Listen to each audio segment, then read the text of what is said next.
Fabella and his wife Patricia are suing Gabriel's sister, receptionist Erlinda Alvarez, for having him falsely arrested for assault. Erlinda is countersuing for the assault in question. This is case number 81 on the calendar in the matter of Fabella versus Alvarez. Parties have been sworn in, Judge. You may be seated. Gentlemen, have seats. Mr. Fabella, is this your wife? Yes, it is. Sit down. Mr. Fabella, Miss Alvarez is your sister.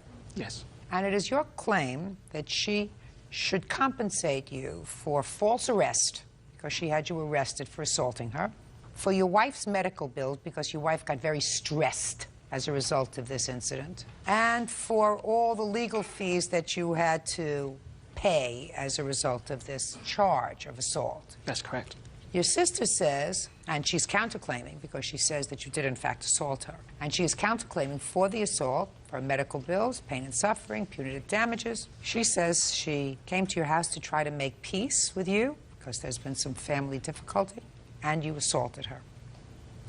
So I'm going to hear from your sister first because she's the one who says she was assaulted. So what were you and your brother fighting about, Miss Alvarez? It was all about him stating that his wife was claiming that I stole $20 from her 7 years ago, and I had invited him over to a birthday party for my son. Let's go slow. His wife said that I had stole $20 from her purse. 7 years ago? Correct. And when did she tell that to her husband? I don't know when she told him, but I didn't know anything about that till September 29th. And what happened on September 29th? How long are you married, by the way? 10 years this June. Okay, so what happened on September 29th? On September 29th, I gave Gabriel a phone call to invite him to my son's 21st birthday party. Had you been seeing your brother up until I was in September? his house in the month of August for dinner when my brother from Reading came down. They invited us over, and we were there. Okay, so you were at your Correct. brother's as early as August of 2002, correct. And then September 29th, you called and invited him to your house, right, for your son's 21st birthday. Right. Mr. Fabella, did your sister call you and invite you to a birthday party at her house? Yes, she did. And had she been to your house the month before? Yes, she was. For dinner? She was over to accompany my cousin who was visiting me. Fine, but she was there on a social visit. Not a social visit. She wasn't invited. My cousin. I didn't ask you anything. That's why I told you to sit down. She was there and she spent time in your home, sir. She wasn't there on business. Or was she there on business? She was not on business. She can either be at your house two different ways, business or social. It would have to be social. Right. You called on September 29th to invite him to the birthday party, and what happened? When I called him, he told me that he would be calling me back because he needs to talk to his wife. And when he called me back, he said that he would not be coming to the party due to his wife claiming that I had stolen some money from her purse, and that I would have to apologize to her in order for them to attend. Okay. Is this the first time you had heard about this Correct. theft? Yes. Mr. Fabella, did you say anything to your sister in that conversation about your wife claiming that she stole some money from her? In that phone call conversation, no, I did not. Well, tell me about the conversation where you alleged this theft. I would say approximately around mid-September, she called me at work. She wanted to, I don't know, provoke me to be angry at my wife for who knows what reason, and she's trying to find reasons. And I told her that she needed to stay away from us. Why would she want to provoke an incident with you and your wife in September, sir?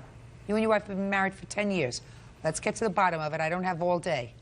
She's made a habit of this with all my brothers and myself, and I wasn't going to stand for it, and I told her she just needed to stay away from us. Something doesn't sound right, Mr. Fabella. Something sounds very peculiar to me. What did your wife tell you about your sister stealing money from her? She told me about an incident at my house in which $20 was missing from her purse. She had just gone to the ATM, and they had arrived at my house, and my wife excused herself to the restroom, and she was doing her hair, and when she came out of the bathroom, she had a sense that she needed to look in her purse, and she looked in her purse, and she was missing $20, and my sister When was did nervous. your wife tell you this had happened? This happened maybe 3 years prior. Years before she told you? Yes. Years before she told you? It was years. So when she called you on the 29th to invite you to the birthday party, you had already had the discussion with her about your wife's recent claim of theft years before. Is that right? I told him the day that it happened. I'm not asking you anything. No, that's what happened. Do you understand what I just said to you?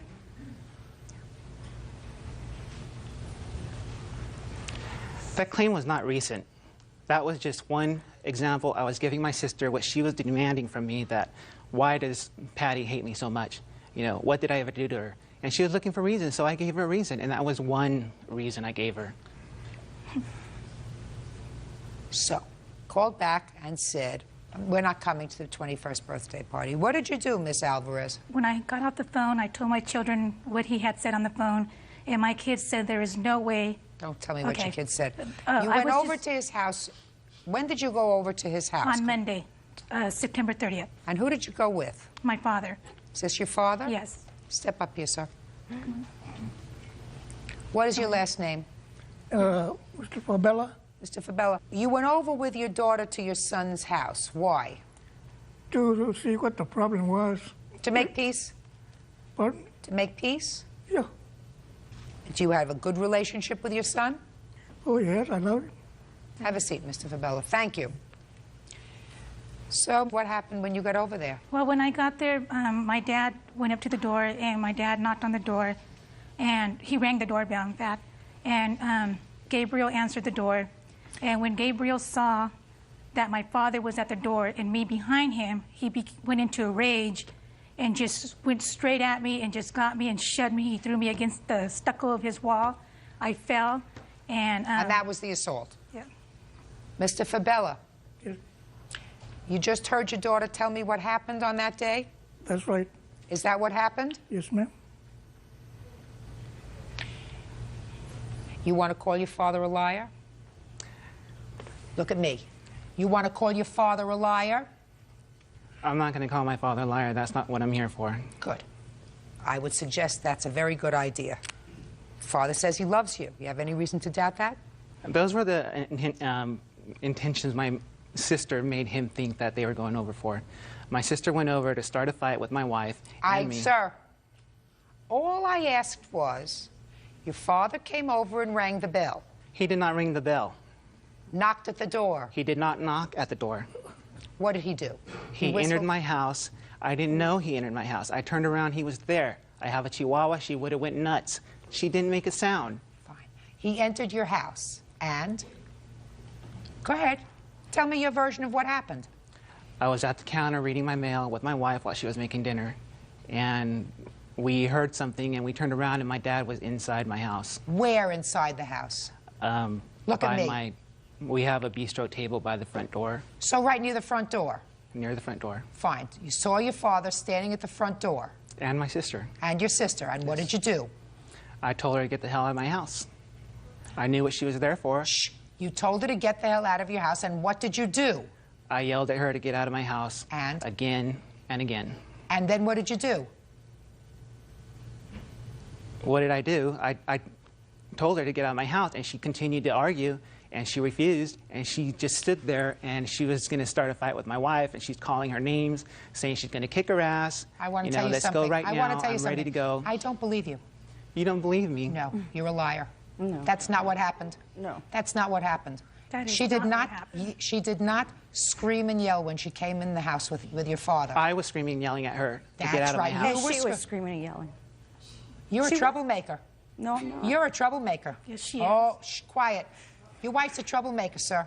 No. My You wanna wife know is why not a your wi- troublemaker. Yes, your wife's a troublemaker. You were Oh, not there. Yeah. You did not hear Listen to her me. what she said Listen when to she me. came into my house. You Listen were to not me. there. You did not call my wife a did not- troublemaker. She is not the troublemaker. She did not go over to your And house, I'm doing sir. exactly what I did that day, defending my wife. She had no right to come into my house and start a fight. I took her out. I pushed her outside. And that's all I did. right. You pushed her. I did. Good. Mr. Fabella, you I was left removing that out. a threat to my wife. Pay She was careful trying to slap my attention to wife me, and sir. hit her. Pay careful attention to me. I am not interested in your macho. You left out, when you were telling me what happened, sir, that you pushed her out of your house. You said you yelled at her and yelled at her, but you left out the fact that you put your hands on her and pushed her out of your house. So your lawsuit, sir, is dismissed for false arrest. You assaulted her. Now I'm going to approach her counterclaim. I have a police report and a tape recording. Listen, she's telling, lied to the police. she's coaching my dad outside my garage door, and it's full-on audio tape. She's saying, this is exactly what I was telling you about. Patty's a troublemaker. I want you to come over here and tell you what kind of stuff she's saying about me. She's saying, you know, I slapped, you know, this is the reason Edmund beat my other wife, his wife, and this is why my other brother hit his wife. She came over here trying to provoke me to hit my wife. Listen to me, sir. You don't have... I have the... I'm speaking. I'm speaking. You may push her around. I guarantee you, Mr. Fabella, you don't push me around. Judge Judy continues in a moment. Fabella says his sister, Erlinda Alvarez, owes for a false arrest. Erlinda claims he put his hands on her. It may be that the defendant came to your house. Maybe that she came to the house to cause trouble. That is a possibility. She didn't get that far. She was in my house. She was. Did you hear? Was right in front of my face. She was in my house. We have a recording. Did you She's just... lying to my dad, saying, don't say that, don't you dare go against me, and take your Gabriel and put him first. Did you just hear what I said to you? I heard what you said. Good. You had no right to put your hands on your sister. She walked into my house, and I have a police report from the police. And first she's saying she got through the door, then she's correcting herself after the police go back out and tell her what we were saying inside the house. I have zero sympathy for you, sir. Only a little sympathy. Not with regard to this case, but I have a little sympathy for you. How were you injured? Let me I have just let me see your injuries, that's all. Okay.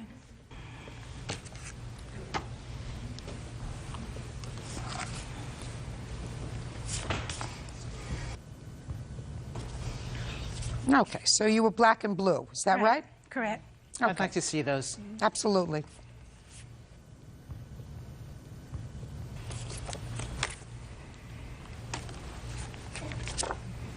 I also have the police report, Your Honor, here stating the whole situation of what happened. Not interested. I just heard the whole situation about what happened. I heard it from your father. I have a police report that says all she had was a scratch. That's enough. That's enough. From the stucco wall. That's enough. That's not, I mean, what is she looking for here? $5,000 in your dreams. You understand what I'm saying to you? Correct. In your dreams. I can explain to you why I want the $5,000 that I want to sue him for. Sure, tell me. What happened Tell is me, that... but I want to tell you something. Okay. I think he's got a problem. Yes, he does. I think he has a problem. Her? I don't know. Paul, I'm beginning to feel more sorry for you, sir. No. I currently have a temporary restraining order on her. Would you do me a favor? Would you get her out of here? Sure. Go. This way, man.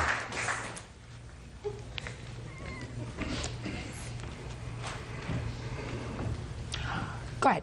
Now you can tell me why you think that... Your Honor, what happened is that during the situation when this was happening, I was on disability due to some female problems, and I had to have surgery.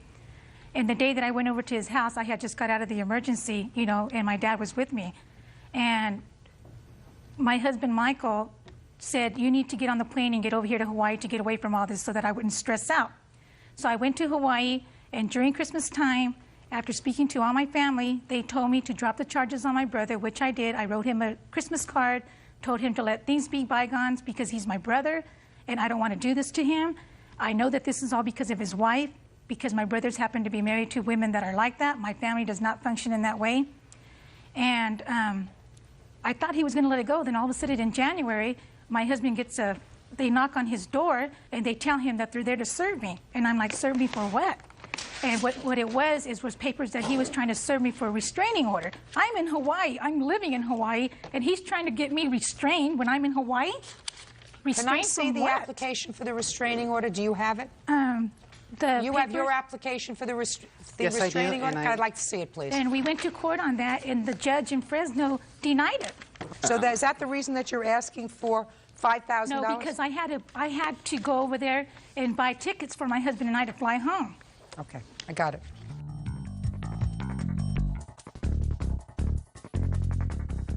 How come your wife said to the police, sir, this whole story, portraying her in a very bad light, but never said that you actually pushed her out the door and off your property? How come? You know what your wife told the police? My husband escorted her outside. That's what it said. I did. God. Oh, God, you stupid. And you also say, I escorted Erlinda out of the front door. How did you do that, sir? By the shoulder. I led her by the shoulder, Oh, and you then led when her she by got the to the shoulder. How threshold, come? I pushed her out. Got to remember what you say, Mr. Fabella. I know what I'm saying. I pushed her out. I was trying to get her out of my house. You pushed her? Well, there's a difference between pushing her out of your house, sir, and you said to me before, she just got a scratch from the stucco. Isn't that what you said? I pushed, she was standing on the threshold, you just told and me she fell back got and scratched her arm against the That is stucco not wall. true. My front door is right next to the I never even wall. entered his house, Your Honor. I never stepped into his home. I don't find, Miss Alvarez, that you were seriously injured as a result of this incident. It was a very unfortunate incident. Should never have happened. She should never come to my house. Forget him. I know. I have. Forget him. I haven't contacted them, and I don't even know what they're trying to put a restraining As order. a slide of mud. Thick as a slide of mud. Doesn't get it. Never will. I'm not saying you did everything right, but if your sister comes to your house with your father, a person who you know loves you and cares about you, you... I have other restraining orders that have been granted against my sister for the same kind of behavior. Why don't you listen to what I'm saying, sir? Why don't you listen? If your father comes to your house with your sister and you love your father, you do not do anything in front of your father to aggravate him. How old is your father? 74. 75. Has he been a good father to you? Has he been a good father to you? Yes. Then you do nothing to aggravate him. You don't push your sister out in the stucco, and you say to your wife, listen, when my father leaves and my sister leaves, we don't have to have anything more to do with her. I'm not going to aggravate my father over this. That's what you do. That's what you do. Because you can have a lot of wives, sir. You can only have one father. Do I make myself clear? Your case is dismissed. You get $500 on your counterclaim. Goodbye. Parties are excused. You may step out. All of my sister-in-laws, she's tried to start instigating fights with them. I've just always had problems getting along with my sister-in-laws because they can't handle that my brothers care for me as their sister. I think my sister's not well. I just want this to be over with. It's ridiculous. You know, he's my brother, and I love him. She comes in here instigating to try and just separate us and tear us apart, but she's not going to do it. Not working. Just live your life and stay away from family sometimes. It's just the best way to go. 24-year-old car salesman Robert Mack Jr. is suing his former friend, 24-year-old concert producer Joshua Lopez, and his brother Eric Windnagel for the value of a car. Robert says Joshua stole the title. Quiet in the courtroom, please. Yeah, this is case number 119 on the calendar in the matter of Mack versus Lopez Windnagel. Parties have been sworn in, Judge. You may be seated. Folks, have seats, please. Mr. Mack, it is your claim that you sold a car to one of these defendants. I don't know which one. Which one? Lopez? Yes. I don't know who you are. Sit down. You sit down. Sit down. You sold a car to Mr. Lopez, and he hasn't paid you for the car. That's correct. Mr. Lopez says he did not buy a car from you. He bought a car from somebody whose name is Mr. Stanley. You were merely the go-between. He owes you a finder's fee, and he wishes he could find Mr. Stanley because he owes him money, too, and he hasn't paid him, right? Yes, ma'am. And where's the car? The car's in my garage. Okay, so you're lucky. You have a car, but you haven't paid for, and you haven't paid the finder's fee, right? So you have everything. Correct. As of right now, yeah. Perfect. Okay, Mr. Mack, tell me about this car and the surrounding circumstances of the sale. I agreed to buy a car off of Mr. Stanley, who's present in the courtroom. That's Mr. Stanley. Yes, oh, it is. Nice to see you. And we had negotiated a price. I had showed, I'm sorry, go ahead. You agreed to buy a car from Mr. Stanley. That's correct. What year car was this? 1990. 1990 what? Chevy Cavalier, 2-door. Was it running? Yes. Tell the truth. I'm sorry. And Mr. Stanley, Yes, ma'am. what were you going to sell him the car for? How much? Mr. Stanley, look at me. That's not a hard question, sir. The questions are going to get harder. Oh, I sold the car to Mr. Mack for $500. On what date did you sell it to him for $500? On around the end of July. End of July doesn't help me, sir. Maybe July 29th, 2002. And why were you selling it? Because my wife and I built a new house and we had to move it. It was in the driveway and it was off the road. Because it wasn't running. No, it did run. Did it run the length of the driveway, or could you take it on a trip to Canada? You could have took it on a trip to California, Your Honor. No, you Perfect. couldn't. So you were selling this well-running car that you could drive cross-country for $500 to Mr. Mack. Right. Okay, Mr. Mack.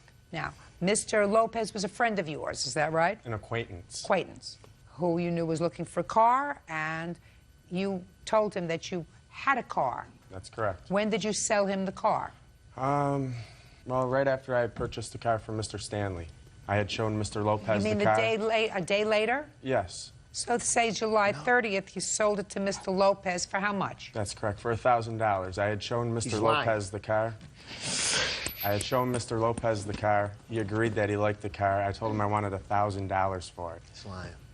Mr. Lopez, I'm sorry, I Your don't Honor. want you to say anything until Yes, I ma'am. ask you a question. Yes, Do ma'am. you understand? Yes, ma'am. So you were going to make a quick $500. That's correct. How do you know Mr. Stanley? Friends with his son. How did you come to a price of $500, sir? That's what I had into the car. To get it back in running condition, I had new brakes, rotors, tires, exhaust system. So why did you want to sell it for $500, sir? That's what I had into it. I sold the house, I had to move the car. Fine. Now, when you sold the car to Mr. Mack, did you turn over the title to him? The answer is either yes or no. No. Did you have the title? Yes. Did Mr. Mack pay you for it? He gave me $300. So he hasn't paid you for it. Then Mr. Lopez and Mr. Mack came to the house, and Rob Mack told me that Lopez was buying the car. I didn't ask how much. I said, "You going to be able to pay for the car?" He said, "Yeah. My brother's got a Taco stand. Could you do me a favor? Don't help him out. Yeah. a taco stand or a hot dog stand at the carnival. Just a second. I'm going to So work what at. you're telling me, Mr. Stanley, is that Mr. Mack agreed to purchase your car for $500 on the 29th of July. You did not turn over the title to him. You did not make an exchange of any documents with him, but he gave you $300. Right. And you have not been paid the other $200. Is that right? No. Robert Mack gave me another $100. I gave him the title because we were in the shuffle of moving. Just a second. So now you've got $400 towards the total purchase Right. price of the car. And he still owes me. So you're still owed $100 Right. on the car. Right. Okay. Who's got the title to the car? You do. Yes, ma'am. Interesting. Now, sit down for a moment, Thank you. please. Okay, so as far as you're concerned, Mr. Mack, you got how much money from Mr. Lopez? Like $20. Okay. Now, Mr. Lopez, you Yes, tell me ma'am. your version of this fairy story. That was a good story they came up Okay, with. let me hear your version of it, sir. End of July, around July 25th, 26th, me and Mr. Mack were together. I said I was talking to him about I needed a car, and he said, well, I know somebody that's got one. He's selling it for $200. Let's go look at it. All right, let's go. We went out there that minute. I believe it was in front of his daughter's house. It looked like it was sitting there about 2 years or maybe a year. It had weeds around it. I really didn't care. I just needed a winter car, so I was like, okay. Me and Mr. Mack went to in the back of Mr. Stanley's house where Mr. Stanley was doing something with his horses. And Mr. Mack told Mr. Stanley, I got a buyer. You know, can we get the keys? Mr. Stanley said, you know what, I'm doing something right now. Come back in about an hour. I'll have the keys for you. Me and Rob then went back to the car again so I could just look over it while we're waiting for Mr. Stanley to get the keys. We open the door, and there's bees all in there. Bees? Bees' nests, yes, ma'am. So me and Mr. Mack go to the gas station about a mile down the road and get Hornet spray, come back, spray it all out. Open the hood, there's more bees. Like I said, we cleaned out all the bees. By that time, Mr. Mack's ready to go to Just Mr. a second. So far, does that sound like something that could have happened? You don't make up that story, right? Oh, that could have happened. Yeah. You don't make up that story. I mean, you can make up a lot of stories, but that story you don't make up. Nope. Right? Judge Judy continues in a junior claims former friend Joshua Lopez owes for a car he bought from his friend. Joshua claims Robert is pulling a scam. Go ahead. Okay. Like I said, me and Mr. Mack went back to Mr. Stanley's house. By that time, he finally gives us a single key on a ring. I don't know, might have had a little ornament or something on it. And we go back, start it up. I said, well, can I drive it up and down the road, you know? And Mr. Stanley was not present at the time. It was just me and Mr. Mack. I drove it up and down the road. It was okay. He said, how do you want to get back to Lockport? I said, I'll just drive it. No registration, no insurance, no plates, no nothing. I'll just drive it. Dealer plates, Your Honor, when we moved the car. He's lying.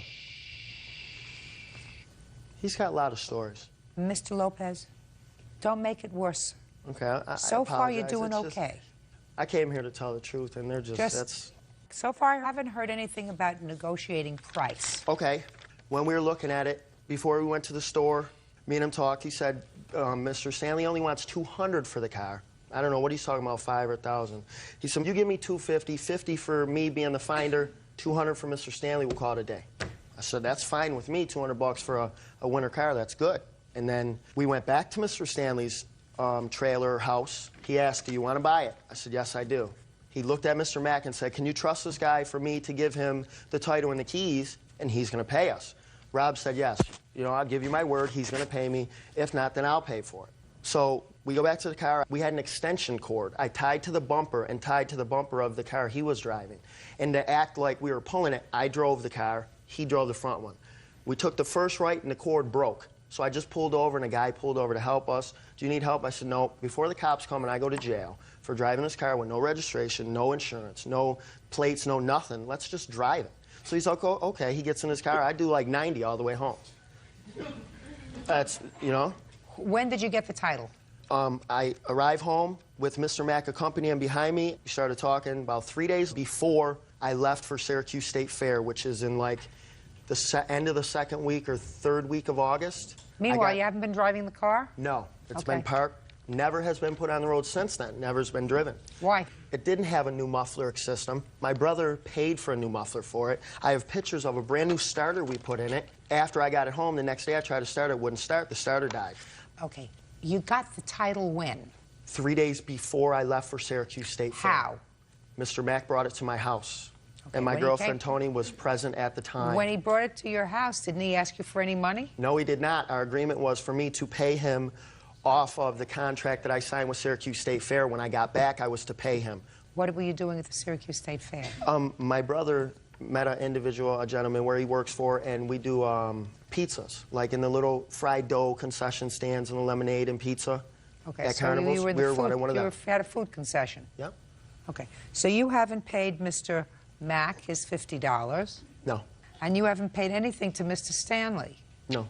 Okay, now Mr. Stanley says he's only owed another $100. Is that right? That's right. From Mr. Mack. You don't care who you get it from, right? No, Your Honor. I don't care. Your Honor, I'd also like to show you the value. I went on the computer, the value of the car that I sold Mr. Lopez. Let me explain something to you, Mr. Mack. You're not going to get $1,000. Do you understand that? Okay. Thank you. Even if I believe probably bits and snippets of both of these stories, I think that what you did was overreaching. Listen, I don't know if this is an appropriate word for a judge to use, but I'm going to use it. Either you screwed Mr. Stanley or you screwed Mr. Lopez. Because if you're going to show me the value of a car, then you shouldn't have screwed Mr. Stanley because he sold your car for $500, or you screwed Mr. Lopez because you sold it to him less than 24 hours later, if I were to believe you, and doubled your money without paying a penny. I thought that So was... you screwed either him or you screwed him. So from this court, you're not getting your $1,000. Do you understand? That's perfectly fine, Perfectly fine. $50 finder's fee, I would say, for not doing any work at all whatsoever, that's pretty reasonable. I think that's, for somebody who's an acquaintance, that's a pretty reasonable thing. Ma'am, may I say something, please? Go ahead. He said acquaintance. I've known this gentleman for over 8 years. He hung at my house. He spent the night. That's more than an acquaintance to me. Listen to me. Right now, maybe to you, but if Mr. Mack wants me to believe him, you were merely an acquaintance because when somebody is a friend, you wouldn't screw him like he screwed you. Right. Now, I don't believe you, Mr. Lopez, that you were going to spend $200 for this car. And I'm going to tell you why. I believe $500 was a more appropriate figure. Because why would Mr. Stanley over here say that he was already paid $400? That is what you testified, isn't it? Yes, ma'am. So you're owed another $100. Yes, ma'am. And you don't care who you get that from. You're right. So you say that you owe Mr. Stanley $200. $200, because that was Shh. So this is what we're going to do. You're going to be real happy about this. You only have to pay Mr. Stanley $100. Okay. You have to show me where you paid Mr. Stanley $400. Can you do that? Other than his word, I have no paperwork because I don't know whether I don't know if he knows whether today is Tuesday. You know what we're talking about? You know what I'm talking about with you, sir? I don't know if he knows what today is Tuesday, and I don't know what kind of scam you're pulling, but I'm getting really irritated. No, so you are entitled to a $50 finder's fee, which Mr. Lopez says he agreed to pay you. I did. That's all you're entitled to. Question, Your Honor. If I bought the car from Mr. Stanley for $500, show me a purchase bill of sale. He wouldn't give me one until I paid him for the until I paid him the $500. Why would he write me a bill of sale if I didn't pay him the money? Write you a note saying that you had given him $300 down or $400 down. You still owe him $100. I've sold my car on this 29th day of July 2002 to Mr. Mack for the amount of $500. He's given me $300 down, owes me another $200. Signed, what's your first name?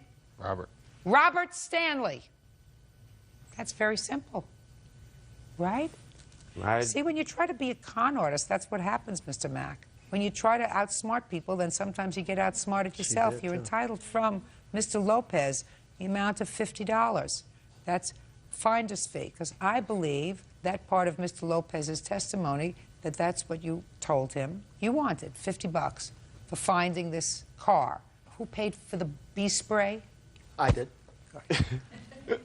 That's all. And if Mr. Stanley wants his $100 back that he says he didn't get, which I'm not so sure about, what he's going to have to do is he's going to have to sue one of you.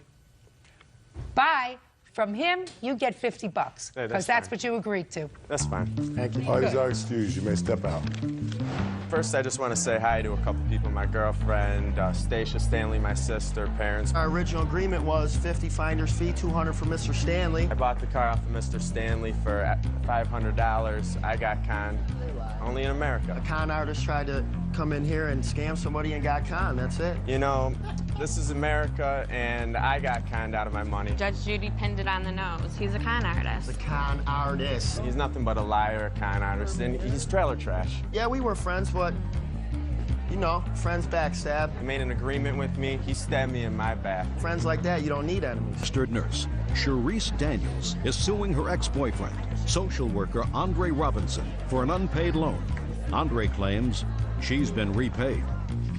Ms. Daniels, the defendant is your former boyfriend, and it is your claim that he owes you a balance on a loan that you made to him for his mother's funeral expenses. Mr. Robinson says that he paid back $1,300 of that loan. You acknowledge that? Yes. Owing a balance of $2,700, which he claims was forgiven because he did some favors for you.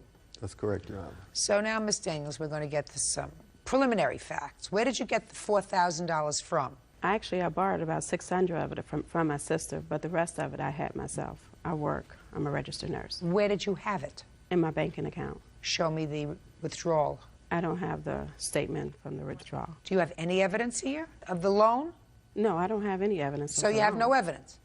You're coming to court, and you have to bring more than a smile when you come to court. Mr. Robinson, you claim that you gave her back $1,300. Is that right? Yes, I did. Show me proof of that. I have no receipt. I paid her in cash. You did? Where did you get the cash from? From, well, pretty much work, from saving and accumulating. Income tax. I gave it to her. Sorry, Your Honor. Income tax what year? Actually, it wasn't income tax because my income tax check was taken from me. So it wasn't an income tax check? Yeah. So I had to come up with that much amount of money on my own. So that you saved $1,300? Yes. That you gave her in cash? Yes, because I trust her like that. We've known each other You know for what so my long. problem is, Mr. Robinson? You know what my problem is, Miss Daniels? No, Your Honor. I don't trust either one of you. So when you all get some proof, you come back to see me. Well, Goodbye. Your Honor, can I say something? No. Listen to me. Listen to me. When you all get proof, go to your bank. Your Honor, listen to me carefully. Until I see a bank withdrawal from your bank for $4,000, don't come back. Step out.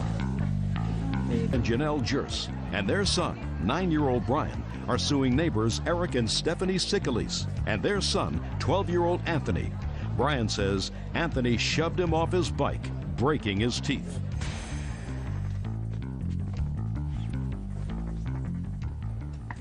Yeah, this is case number 29 on the calendar in the matter of Jers versus Sickelis. Parties have been sworn in, Judge. You may be seated. Who's Brian? Me. Who's Anthony? Me. Everybody else sit down.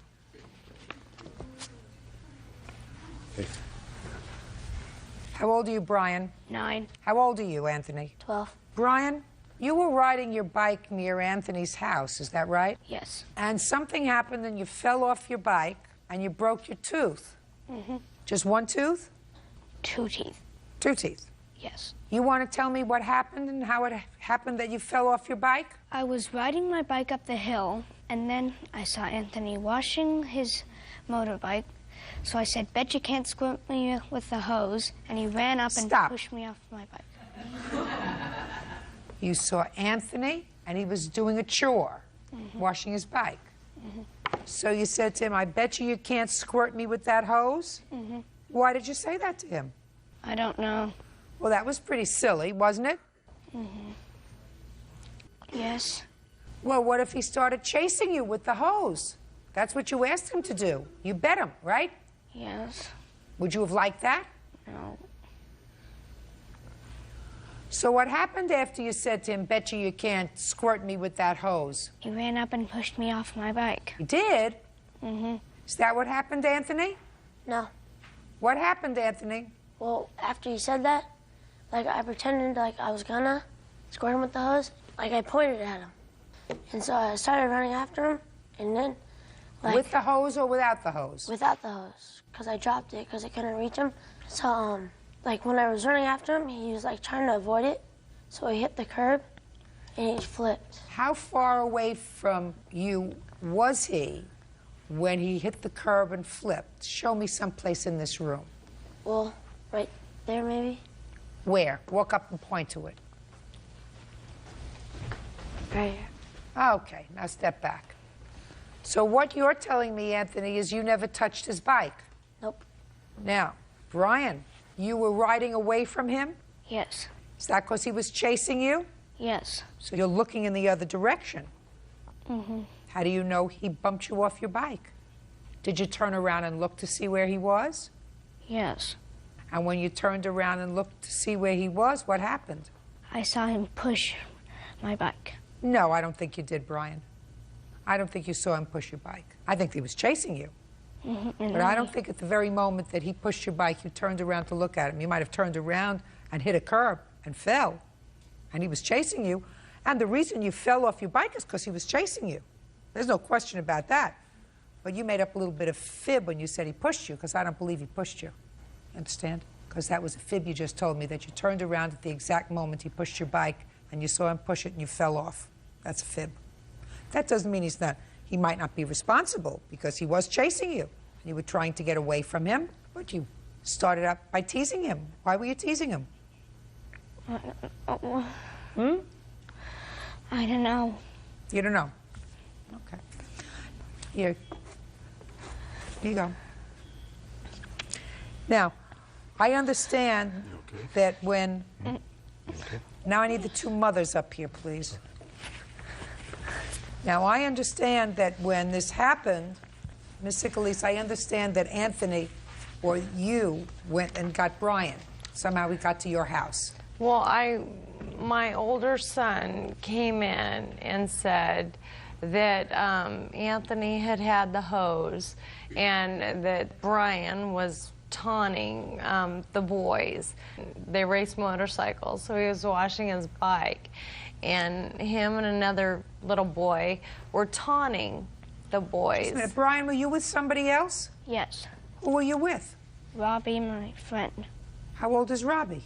I think 9. And was Robbie saying anything to Anthony and his brother? No. Just you? Yes. Go ahead. So he had warned them, you know, get off our driveway, and because they live far down the street. And so for them to be, you know, up there, and so Anthony, you know, had warned them. They're allowed to be up there. They're just, listen, he's a 9-year-old kid. They're playing kids' games. You know, I bet you can't hit me with that bike. I bet you can't squirt me. And then they turn around and they ride away. Right? He decides he's going to try to get him with the hose. Hose doesn't reach. Hose doesn't reach. He starts chasing him. He's turning around, not looking where he's going. He falls off his bike. That's what happened. You don't have to be a genius to figure that out, unless you're trying to blame somebody else. Yeah. All right. So, but he came to your house. He split his chin, and he had, his knee was scratched. So I brought him in my house. You brought Brian into your house. Right. And I told the other little boy, go get his dad. Now, the other little boy went to go get his dad, not Brian's dad. And so I brought him in the bathroom and put like... you took care of him as best you could. Yes. Well, who came to finally get him? I took him home, and then I talked to the father, and the father was very upset, which I understood. I mean, you know, his child was hurt, and he was venting, and I was, you know... Well, what was he saying to you? Step up. That what? That, you know, that our kids have problems and they have no supervision. Why were you... And I was saying sorry. Just a second. Why were you involved in that kind of conversation with her, sir? Well, there was some admittance that he was pushed off the bike.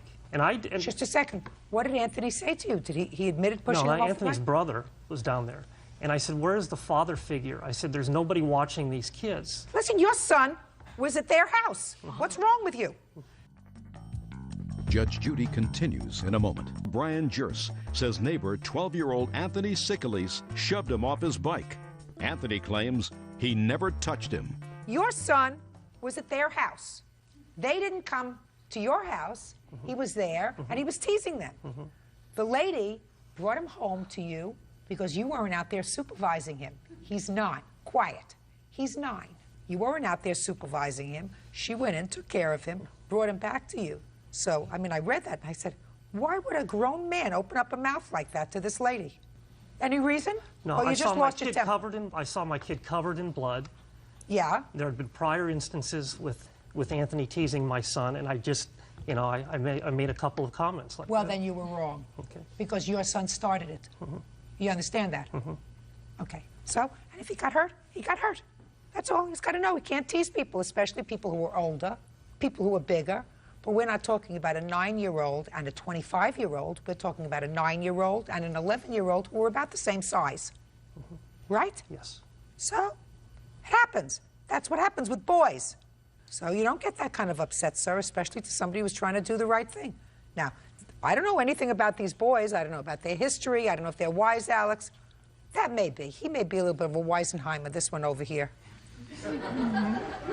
This one. He's more outgoing than my oldest one. Oh, well, he was one with the smirk on his face, so I wasn't exactly sure what that smirk was.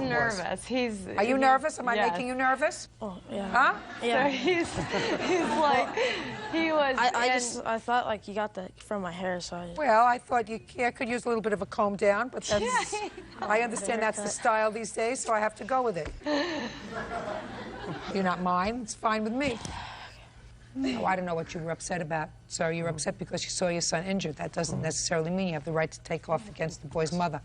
Your Honor. Yes. Brian and Robbie were on their way up to Robbie's house. They had to ride their bikes past their house to get to Robbie's house. And in numerous incidents before this incident, these boys had stopped Robbie and Brian, saying they could not pass them on the street to go back and forth between So Robbie's as a house result and of my that, house. Brian stopped and said to them, I bet you can't squirt me with the hose.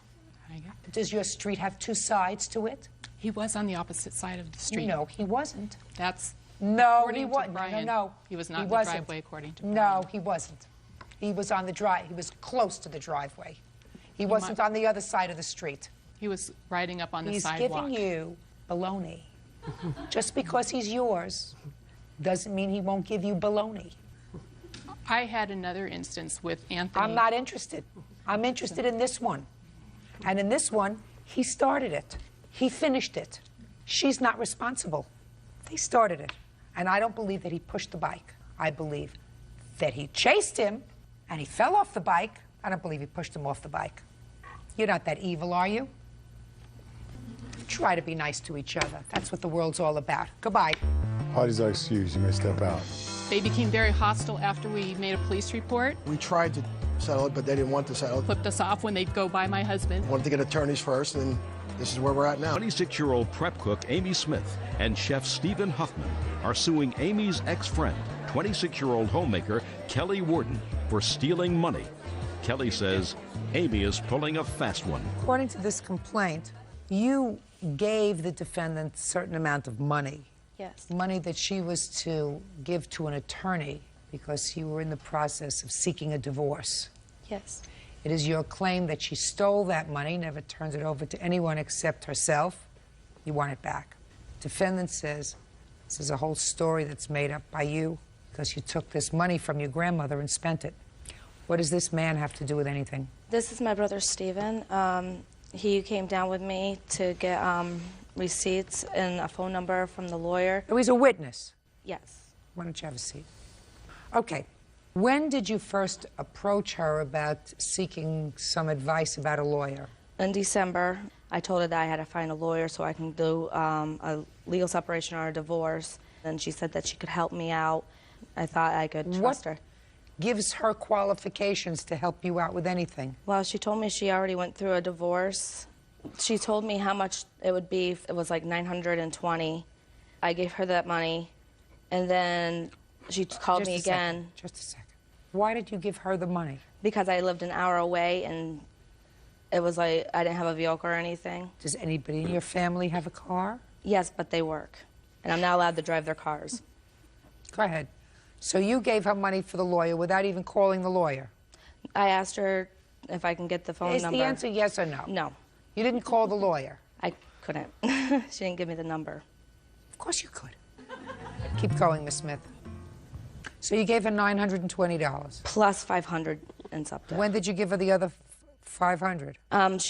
She came up to New Berlin, up to my grandmother's house. My grandmother wrote the check out to me, and she said it would be better if I gave her cash and stuff, so I signed the check and cashed it.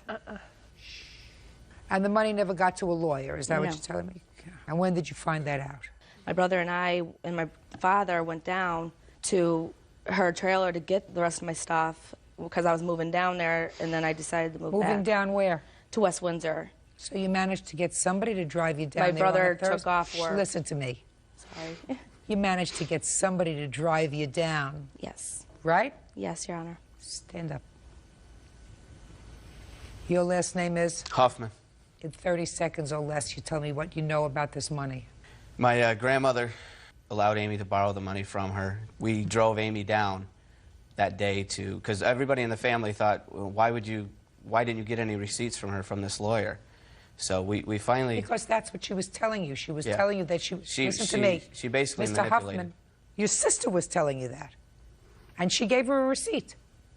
Handwritten receipts from a lawyer. Miss Warden says that your sister asked her to write out these receipts because she had taken the money from your grandmother. Yep. Let me hear what she told you.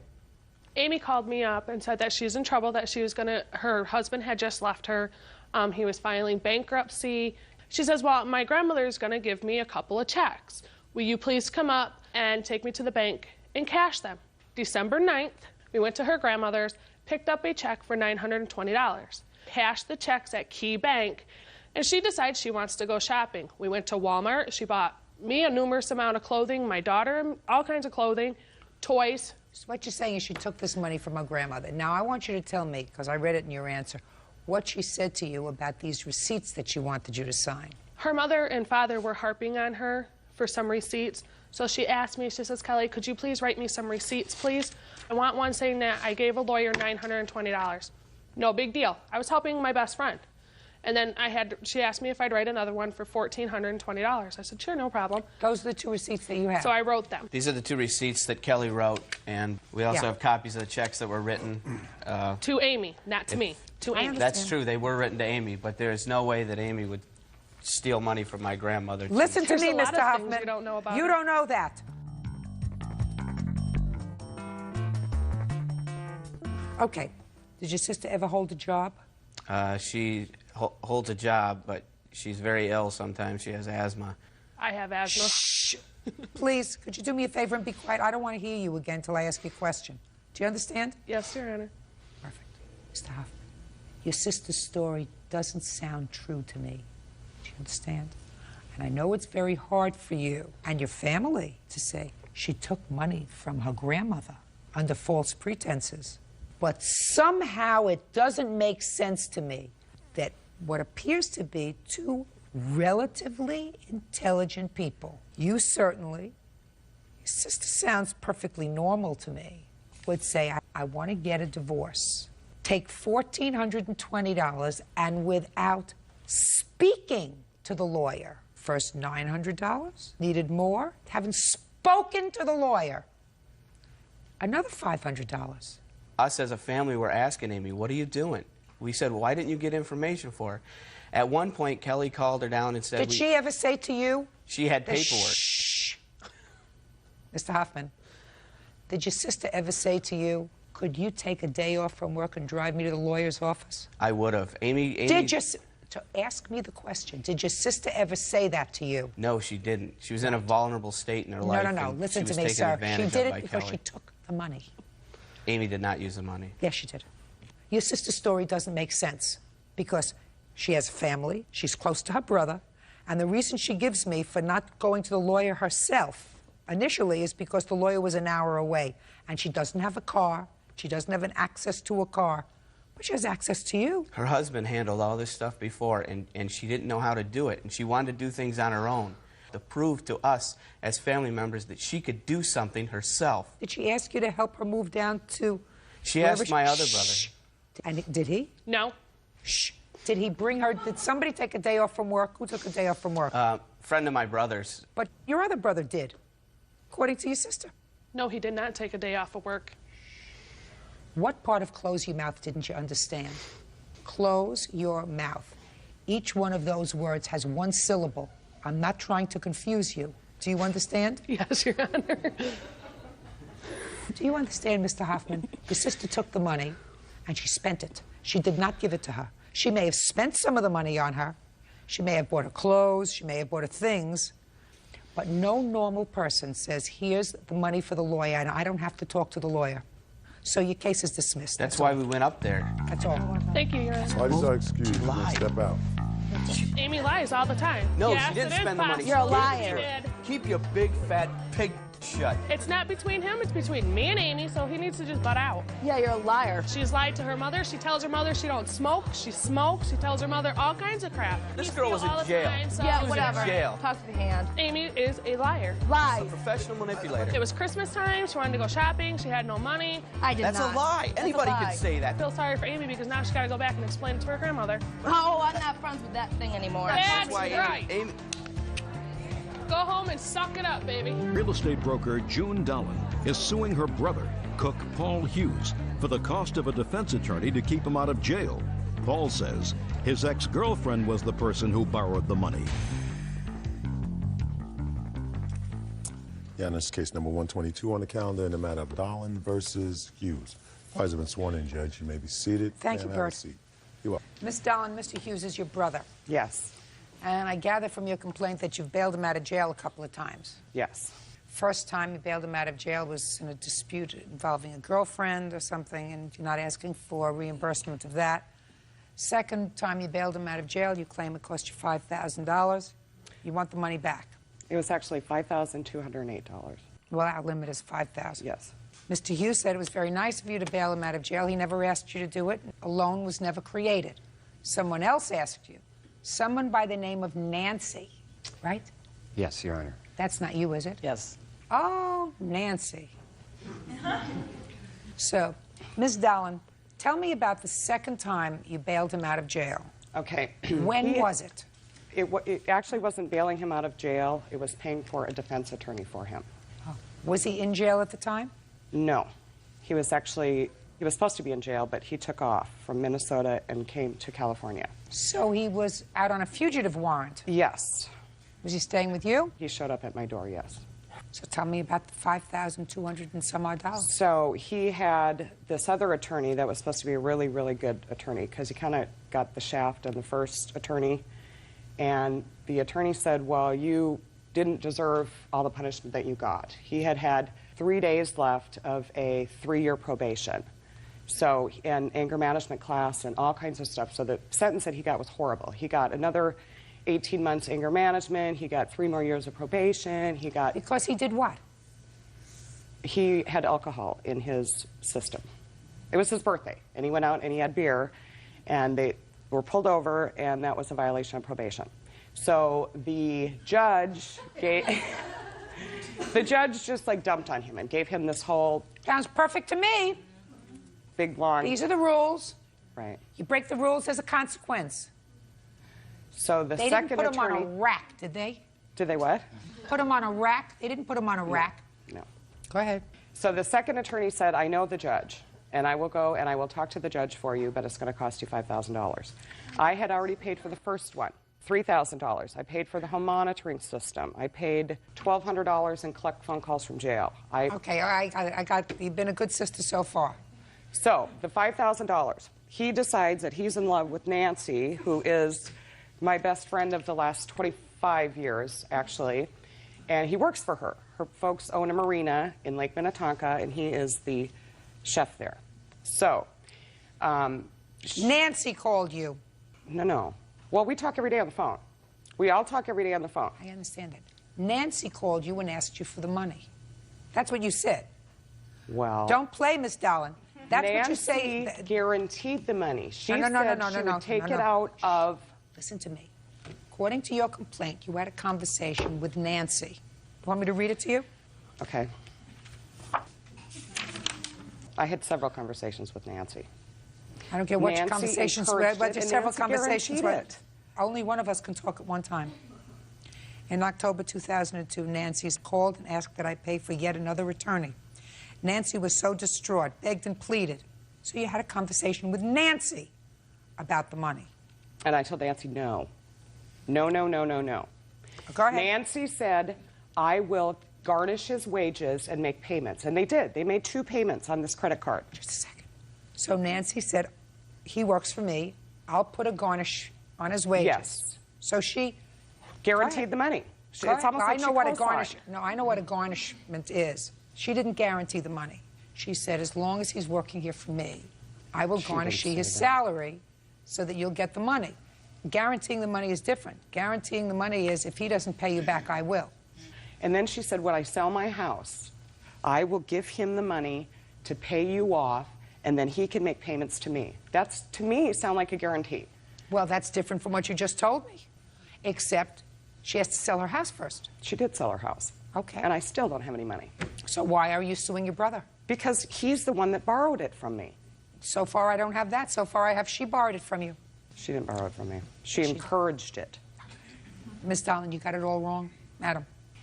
They're multimillionaires. The family is multimillionaires. Miss Dallin, I want you to pay attention to me.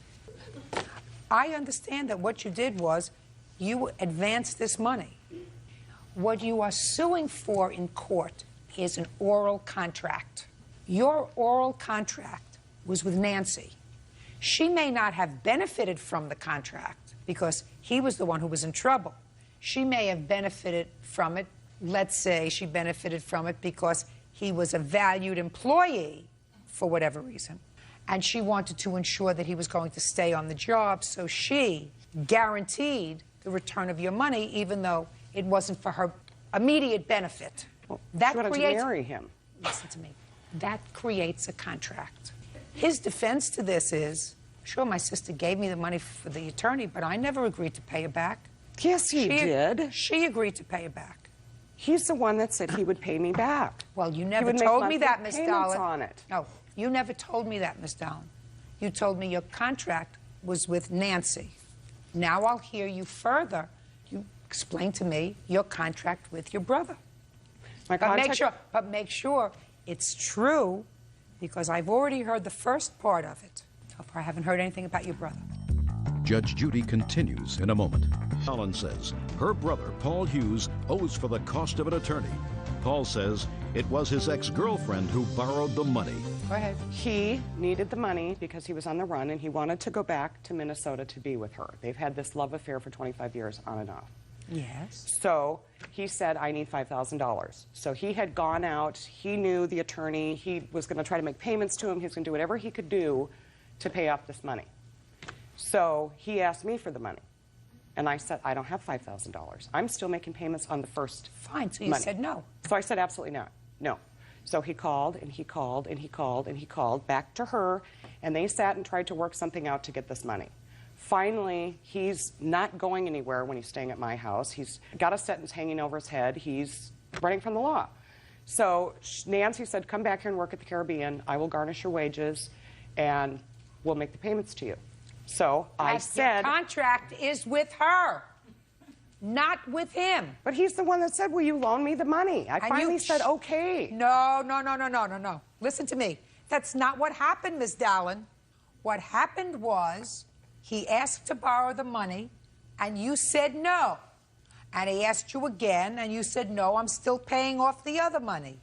Then your best friend called you, who you know has money, and said, in effect, he's going to come back, he's going to work for me in the restaurant, I'm going to garnish his salary, so you're assured of getting your money. She guaranteed it. Then you got to sue her, not him. You have no contract. You have no legally binding contract with your brother. Now, I'm not going into whether or not you have a legally binding contract with Nancy. You may. You may. I don't have to go into that now. She's not a party. You don't have a legally binding contract with your brother because he asked to borrow the money and you said no. Well, I said no several times. I said no to the first one, and I finally gave in to him. No, you gave in to her. You rejected his request until she convinced you that she would be good for the money. Then you said okay. She never said she'd be good for the money. She said she'd take it out of his paycheck and pay it. And he made 2 payments on it. That shows faith. That shows nothing, madam. You're suing the wrong person. You do not have a legally binding contract with your brother. You rejected his request for the money until she, your friend of 25 years, said to you, I will, in effect, get the money back to you. If it's not through him working at the restaurant, it's when I sell my house and I'm going to give him the money. But your contract was not with him, so you've got the wrong party over there. Try her. That's all. Case dismissed. Parties are excused. You may step out.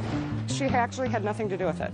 Nothing. I didn't ask her for the money. Hopefully we can all go out and have lunch or something and talk about it. I'm not paying the money, so... Carla Williams and her children, 16-year-old Nicholas and 14-year-old Rachel, are suing Carla's ex-boyfriend, house painter Gene Martin, for the return of their belongings.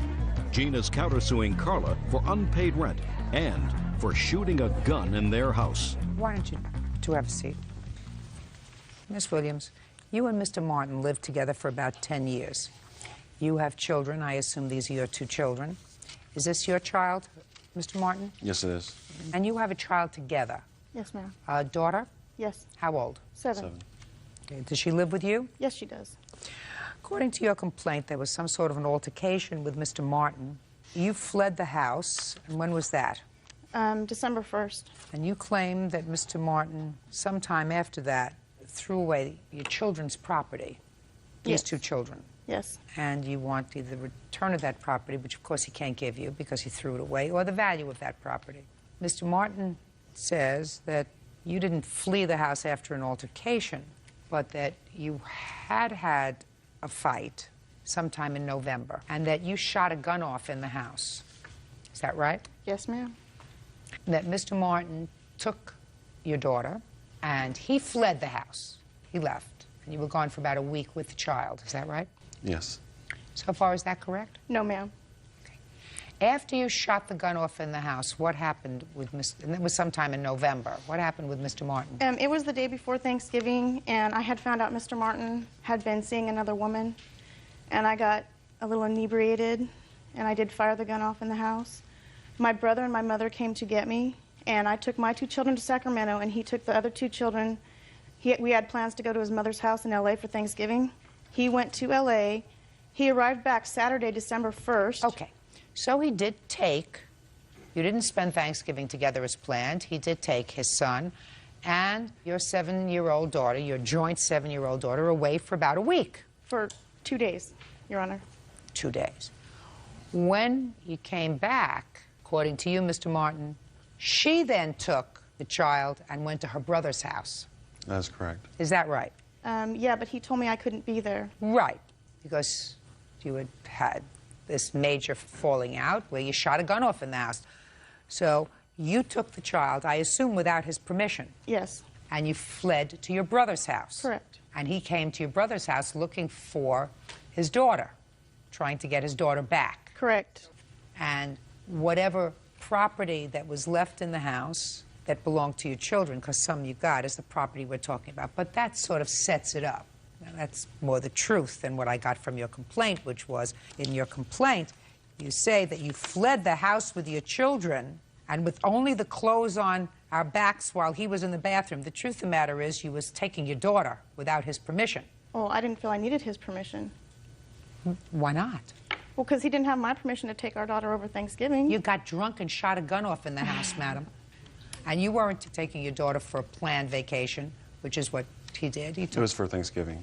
You were all supposed to go as a family, except you had a fight. And what you were doing was setting yourself up as the winner in a custody battle by taking physical custody of the child without his permission. I've been a family court judge a long time. I know exactly what you were doing. When I was there, I was hoping we could reconcile when I came back. Well, evidently he didn't want to reconcile, and you decided to get the advantage by taking your daughter out of the house, fleeing your house, and going to your brother's house. I'm just saying to you that what you said here in your complaint is not truthful. You didn't flee the house with the clothes on your back. You were stealing your daughter. Now, that was the 1st of December, and if these children want to leave, I think that that's a great idea. They can all go outside, even though this is their property. If they want to go outside, it's certainly fine with me. You want to stay? Yeah. You Fine. Okay? Yeah. How about Good. you? Okay. Good. That was on December 1st. When did you come back to get your property? Well, I got a restraining order on December 3rd. Why did you get a restraining order? Who gave you a restraining order? The judge. For what? Because he came down, pushed my kids around, tried to break through my brother's door. Because you... And a judge gave you a restraining order? There were other mitigating circumstances that he felt it could be necessary. He also gave me a 3-year restraining order. I certainly hope not based on that incident. No, that and several others. What about a restraining order with regard to him for shooting a gun off in the house? Did he get one against you? No, ma'am. Did he apply for one? Not that I know I'm aware of. Right.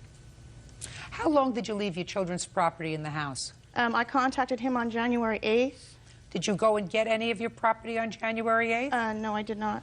Did you at any time after January 8th go and retrieve property? I did in April. On what date? In April? In April. So he kept your property from December 1st to April? No, he told me that the property had been thrown out on January 8th. That there was nothing to get. So what did you get in April? Just some stuff that he left behind. Our mutual daughter stuff. And there was a couple items of furniture. He kept a lot of the furniture. I paid for it.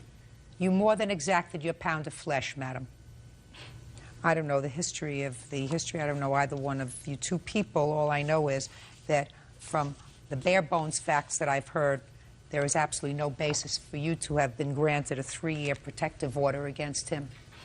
And you were trying to get a leg up in what was going to be a disputed custody case on the 1st of December by taking physical custody of your child at all costs. And what he was trying to do was probably not smart, but because you had taken the child and fled, which is what you did, you waited until he went into the bathroom, and then you took the child. But you do acknowledge that, Well, that you were that he was in the bathroom when you fled. Yes. So he was in the bathroom when you fled with the child. Okay? And what he was trying to do, not smart, is he got furious and he went to try to get the child back. He did not file for a protective order against you for shooting off a gun in the house, getting drunk and shooting off a gun. That requires a protective order. He's a very abusive man, Your Honor. He may be. What you did was wrong. I understand that, but what you did was wrong. What items do you say you threw out that belong to your children? Everything. My son got his PlayStation 2 back and his boombox. My daughter got a couple days worth of clothes. When did your son get his PlayStation 2 back? He took it with him. He left after I did. What do you mean he left after you did? Jamie and I left, and then my mother and the 2 kids followed behind. So your mother was part of this scenario that was set up? It was not set up. I was there to reconcile. You were there to reconcile? Yes. And what happened? You came back and he said... He said, what are you doing here? And then he informed me that I wasn't going to take Jamie anywhere, and that was that, and so... So what did you do? After trying to talk to him and seeing that I wasn't going to get anywhere, I took her and left. Tell me how you did that. I picked her up, put her in the car, and we drove to Sacramento. Where was he? He was upstairs.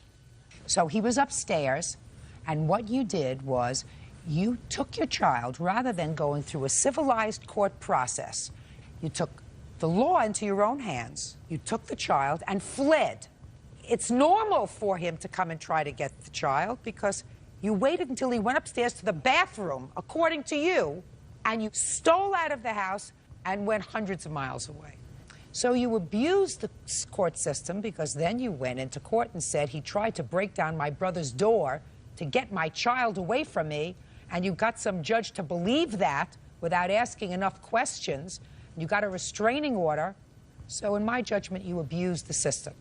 You didn't come into this courtroom with clean hands, and your case is dismissed. Thank you very much. That's all. Parties are excused. You may step out. Never cheat on her. That's something she came up with. We were splitting up, and I took my daughter. After she fired the guy in the house, that's why I left. I had one bad night after 10 years. It doesn't mean I should lose custody of my daughter. I just didn't feel like calling the cops on it. I didn't want her to lose her children. That's funny because he told me I couldn't take her either. Completely done with Mr. Martin. We're not going to waste any more time or energy on him. Barbershop owner Michael Shaw is suing his ex-girlfriend, airline reservationist Katrina Wallace, for the return of his child support payments. Michael claims Katrina lied about the paternity of her child. This is case number 37 on the calendar in the matter of Shaw versus Wallace. Parties have been sworn in. You may be seated. Ma'am, have a seat, please. Mr. Shaw, it is your claim that the defendant defrauded you to the tune of many thousands of dollars because she told you that you were the biological father of her child, and for a substantial period of time you paid her child support, and then at some point you decided to verify that claim. You had a paternity test done, and it turns out that you are not the child's biological father, and you want the support payments back. Correct. When did you begin dating Miss Wallace? I met Miss Wallace approximately May of '99. And how long did you date her? 5 to 6 months. About the 3rd or 4th month, she told me that she missed her cycle and that she was pregnant with my child. What did you say to her? I was a little, surprised, but I knew that, we'd had sex, unprotected sex, and I knew it was possible. Why did you do that? Well, I'm going to ask her the same question. That's something that I do occasionally. How many children do you have? I have 3 children, 3 girls. How old are they?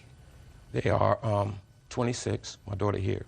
I have a 19-year-old and a 2-year-old. Quite a lapse there between judgments. Yes, that's why I was kind of excited about, I wasn't disappointed about the fact that she was pregnant because it had been like 15, 16 years since I had a child, so I wasn't totally against the idea. Oh, how old is your child? My child is 2 also. 2 also?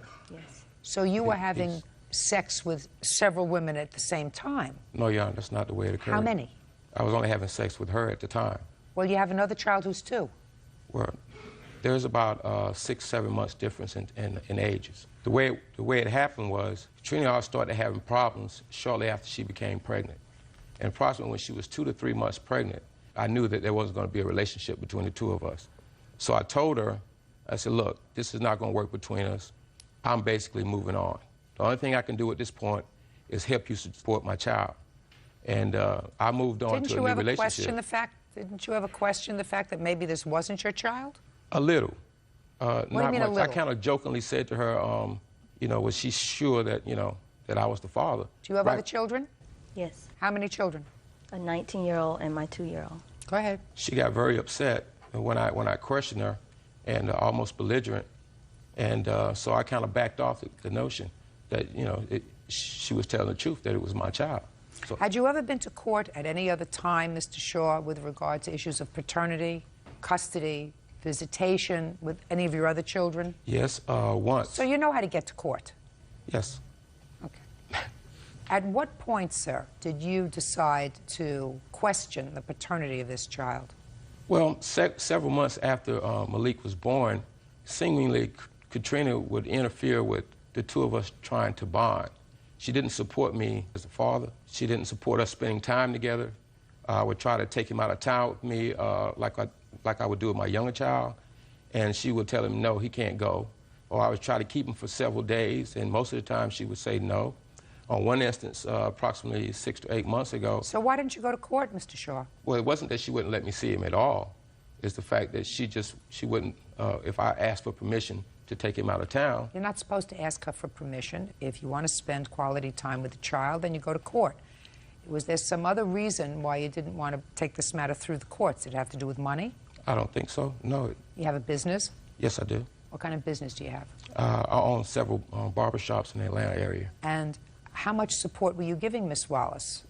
I started off at $300 a month, and mind you that I had 2 other children that I was paying the same amount of support to, and I raised it approximately $50 every 6 to 8 months or so, equally. So how much money did you give her in total?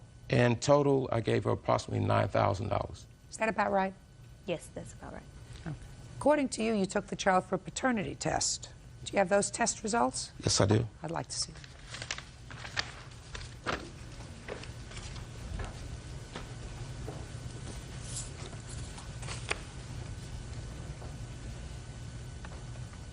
Tell me about what happened when you took Malik for a blood test. Tell me about it. I had, began to have little suspicions, but basically I just thought it was just me. But I was having doubts for a good period of time. Tell me about the procedure that you used, sir. You took him on a period of visitation. You took him to a laboratory. Tell me about that. I want to know the procedure that you used. Well, one day I asked if I could pick him up and spend some time with him. I went over, picked him up, and took him straight to the lab, and we did a paternity test, and I returned. Which lab? Any lab. What? Any lab. That's the name of the lab. It's located in Atlanta. It was the only place that I could find where I could actually do a paternity test and get the results back within a reasonable amount of time. What was the reasonable amount of time? This took approximately 3 weeks. Miss Wallace, is it possible that Mr. Shaw is not Malik's father? Yes. So you were, in fact, having sexual relations with more than one person at the time that Malik was conceived. Is that right? Yes, ma'am. There was someone else, and I did use protection. Are you confident that Mr. Shaw is Malik's father? Yes. Judge Judy continues in a moment. And later today, Shaw says ex-girlfriend Katrina Wallace lied to him about the paternity of her child. He is suing for the return of child support. Mr. Shaw, the way to conduct a paternity test, sir, is for all parties, including the child, to be present at the same time. You understand that? No, ma'am, I didn't. Well, I'm going to tell you. The way you conduct a paternity test is mother, alleged father, and the child go for testing at the same time so that you can identify him. Yes. She says, yes, that is Mr. Shaw, and that is my child. Do you understand? I understand. So we are going to adjourn this case. And you're going to go and schedule a paternity test, a DNA test, with the two of you and the child present at the same time. Clear? Clear? Yes, ma'am. And then we'll all come back here when I get the results. Thank you very much. Parties are excused. You may step out. 24-year-old student Jesse Rendez is suing his schoolmate, 25-year-old student Donnell Scobie, for dental bills due to an assault. Donnell is countersuing for a false arrest.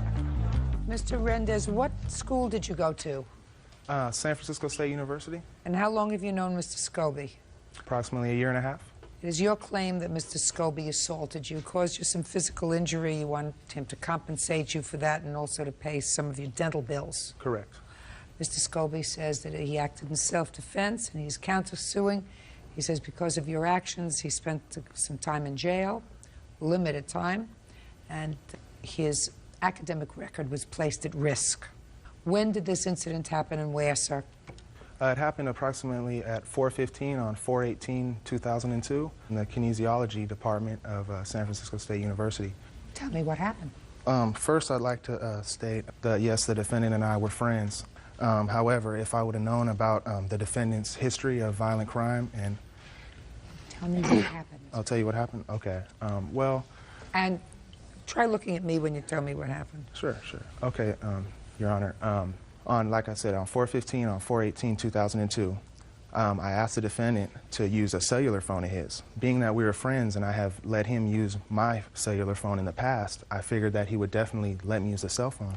He said no, he couldn't let me use the phone. I explained to him that it wasn't... Did he tell you why? Not at that point. He didn't tell me why. That's when I explained to him it's emergency. Can I please use the cell phone? It is an emergency. I let him know that. And then that's when he told me why he couldn't. What did he say? That it's not my phone. That's when we began to get into an argument. I told him, you're not going to let me use this phone. It's an emergency. That's when I said, I really don't want anything to do with you any longer. I would appreciate it if you wouldn't be my friend anymore. Mr. Rendez, that doesn't sound like language you use when you're annoyed. Why don't you tell me what you said to him? I exchanged violent words with him as far as... Violent words with him? Yeah, as far as bad words. Not violent words, bad words. You know, I F you, this, don't F with me anymore. I just, you know... Right. That's when the defendant went outside and gestured me to fight him. I told him I did not want to fight him at school because my standing at school would be affected, Your Honor. I did not want anything to do with him as far as a physical confrontation. No, just a second. That's not what you said to him. Well, I did say, Your Honor, that I didn't want to have any physical confrontation at school. I said that. You said, I don't want to have any physical confrontation at school. Those were your words. That's what you want me to believe? Well, not like that. I said... No. Then understand me, sir. I want you to tell me what you said to him. He's gesturing to you to come on and fight him, and you said... Then that's when I turned away and walked away from him. Oh, well, because you just told me before. You told him that you didn't want to have any confrontation at school to him because you didn't want it to affect your academic standing. Correct. That didn't take place. No, it did. That was when we were... I'm sorry, Your Honor. That was when we were walking down the hallway. When we were walking down the hallway, that's when I said, I'm not going to fight you at school. This is going too far. I do not want to fight you at school and have anything at school to jeopardize my standing at school. Then that's when he went outside. He went outside and gestured for the fight. That's when I turned around. I began to walk away from him to defuse the situation. I did not want a confrontation with him, Your Honor. That's when he came in, he rushed in the doors. I turned around, Your Honor, and then bam, that's when the assault occurred. Tell me about the assault. I turned around, boom, that's when the assault began. Everything went flying. No, I don't understand what boom means. Well, boom, that's when I was struck in the face, Your Honor. I'm sorry. That's an answer. I'm sorry. That's when I was struck in the face. And that's when your tooth was injured. That's when my tooth was injured, correct. That's when my tooth was chipped. And what did you do after you were struck in the face? All I remember, Your Honor, is the defendant kept saying, it's going to keep getting worse, it's going to keep getting worse. He kept repeating, it's going to keep getting worse. When I was trying to get as close to the defendant as possible so I could try to wrap him up so that I wouldn't get it hit any more times. That's when I wrapped him up and we began to wrestle. I kind of shook him off me, and then that's when I went to the office to receive help, Your Honor. Okay. All right, now, Mr. Scobie, your version of the event, sir. Okay, it was, like the plaintiff said, it was April 18th. I was with a study group studying. I needed to make a call later to a friend that I had a date with. I borrowed a friend's cell phone, went outside, made my call. As I was finishing my call, the plaintiff walked up to me, asked me, you know, can I use your phone? And like he said before, we were friends. We played basketball numerous times together. We were on the same teams together. And I told him, you know, the woman whose phone this is she told me to make the phone call quick for myself. So, let alone I'm not going to let the plaintiff use the phone. So I said, no, you can't use the phone, but here, I have a pocket full of change. I even gestured to give the guy some change. That's when he said, in curse words to me, "You're a punk," and it just kept going on and on. I didn't know where this came from. Him and I, a couple days earlier, had hung out and actually had lunch together. Or even, I think, earlier that day. You didn't let him have your phone, and he was frustrated. So Yeah. he used a lot of bad language. Yes, he So, said. Keep going. And so he used a bunch of foul language with me. I said, you know, you, and I walked away from the plaintiff. That's when the plaintiff opened the door, came in, and so my back's to him. I'm walking down the hall, and gestured to me, you know, "You want to handle this?" Keep going. And so I walk up to him and I say, you know, "Whatever, you want to handle it? What are you talking about?" He goes, "Let's go out back." So I start walking down another hall. The whole time he's ranting and raving, you know, "I'm going to whoop your punk so-and-so." At that point, the plaintiff swooped behind me, tripped me from behind, Your Honor. I started to fall down. As I fell down, I gained my position I thought the guy was attacking me, because it wasn't like we're going to, you know, take a walk in the park. He was telling me he's going to kick my ass.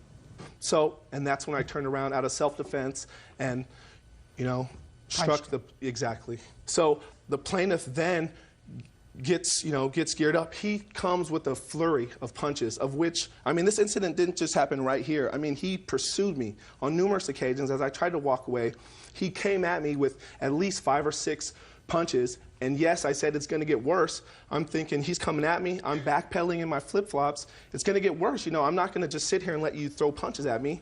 At one point, I tripped on my flip-flops. The plaintiff tried to get on top of me. I grabbed the plaintiff's arms. A woman walks by. He turns his attention to her, and I slip out of the incident. He had my shirt, and he's like saying, "It's, you know, it ain't over. It's not over," and all this stuff. And I'm like, you know, at the worst, he's going to want to fight me again. So I headed to the health center. Okay. You went to the health center to get your hand fixed. Yes, I did. You injured your hand. You hit him so hard, right? It wasn't a calculated punch, but yes, I did injure my hand. Because you hit him so hard. Yes. Okay. So what kind of injuries did you suffer, sir? Chipped tooth, severely chipped tooth from the blow. And you? What did you suffer? A laceration on my left finger, left hand. You're not even suggesting that I deal with that. You punched him. You want me to suffer? No, I mean, he started the fight. Okay. I mean, injuries aside, he started the fight. Keep going. After that, the plaintiff rushes to the office to where I work. I teach water aerobics to the elderly. I'm a weight training instructor. So he filed a complaint? He filed a complaint. Were you arrested? Yes, I was. Mr. Scobie, what happened with those charges? Those charges were dropped. I was readmitted to school to get back in. I had numerous teachers write letters of recommendation, which I have here. Anything else you want to tell me, Mr. Rendez? Yes, I would just like to say, Your Honor, the injury that I suffered from this assault, it really hurt me, Your Honor. You behaved badly, Mr. Rendez. I know, I said some bad things, Your Honor. You behaved badly, Mr. Rendez. I know. Sir, you did. I know, Your Honor. I said some things, but that does not excuse this man's assault on me because I said a few bad words to him. The sweep kick that he claims occurred did not occur. I did not sweep kick the defendant, Your Honor. How do I know that? It's written in the police report. Can I please present that? Sure, show me. I'd like to see that.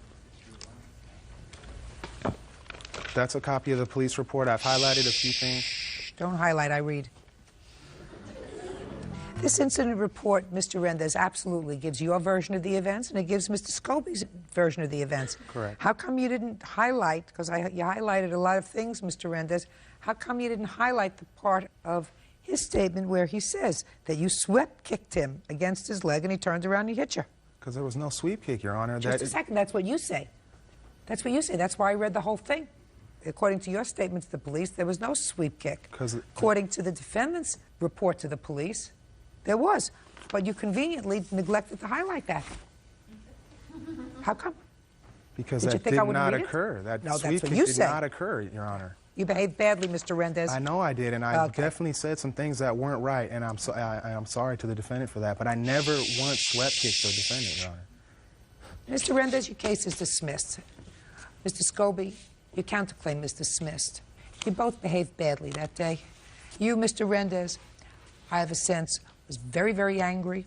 You'd asked your friend to borrow a cell phone. He said no. You overreacted. You started cursing at him. And the two of you behaved very badly. You, unfortunately, got the worst of the deal. He got a cut hand that required some stitches, and you lost a tooth. That's what happens when two people act like idiots, when two men act like idiots.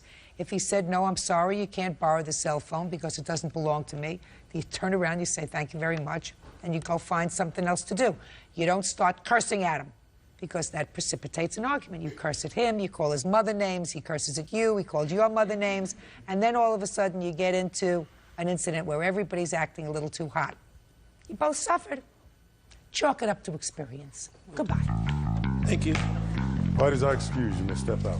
Well, the defendant has an extensive history of violence. When I was a juvenile, I was arrested twice for 2 little things. The guy is violent. One stealing and the other one for lighting little paper fire airplanes and throwing them off my roof.